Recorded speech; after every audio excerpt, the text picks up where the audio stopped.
अस्सलाम वालेकुम दोस्तों। आज की वीडियो में हमें बात करेंगे पंजाब के सबसे बड़े सैलाब के बारे में। इसने लाखों लोगों की ज़िंदगी बदल दी है। यह फ्लड सिर्फ एक नेचुरल डिज़ास्टर नहीं है बल्कि एक ह्यूमैनिटेरियन क्राइसिस बन गया है। दोस्तों, पंजाब के मुख्तलिफ इलाके रावी, चनाब और सतलुज के किनारे पानी से भर गए हैं। अब तक की रिपोर्ट्स के मुताबिक 2 मिलियन से ज़्यादा लोग मुतासर हो चुके हैं और करीब 2.5 लाख लोगों को घरों से निकालकर रिलीफ कैंप में शिफ्ट कर दिया गया है। फसलों का नुकसान, जानवरों की हलाकत और इंफ्रास्ट्रक्चर सब तबाह होने की वजह से लोग बहुत परेशान हैं। आप स्क्रीन पर देख सकते हो कि लोग अपने छोटे छोटे बच्चों के साथ रिलीफ कैंप्स में बैठे हुए हैं।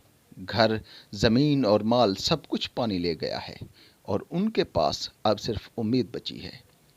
ये तस्वीरें सोशल मीडिया पर वायरल हो रही हैं और हर किसी का दिल पिघला रही हैं। हुकूमत और फौज रेस्क्यू ऑपरेशंस में मसरूफ़ हैं।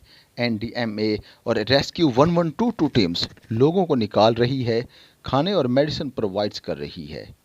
मगर सवाल ये है, क्या हम इस तबाही के लिए तैयार थे या फिर ये तबाही सिर्फ एक क्लाइमेट चेंज की वार्निंग है जो हमें एक्शन लेना पड़ेगा।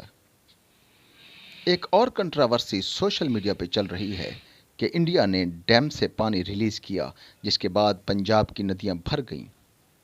कुछ लोग इसे नेचुरल प्रोसेस कह रहे हैं जबकि कुछ कहते हैं कि ये वाटर पॉलिटिक्स का हिस्सा है। सच्ची बात ये है, ये सिर्फ वक्त ही बताएगा। दोस्तों, आज इन फैमिलीज़ को सिर्फ खाने, पानी और दवाई की ज़रूरत नहीं है, इन्हें हमारी दुआओं और सपोर्ट की भी ज़रूरत है। अगर आप किसी एनजीओ, रिलीफ कैंप या ट्रस्ट तक की मदद को पहुंच सकते हो तो ज़रूर कीजिए।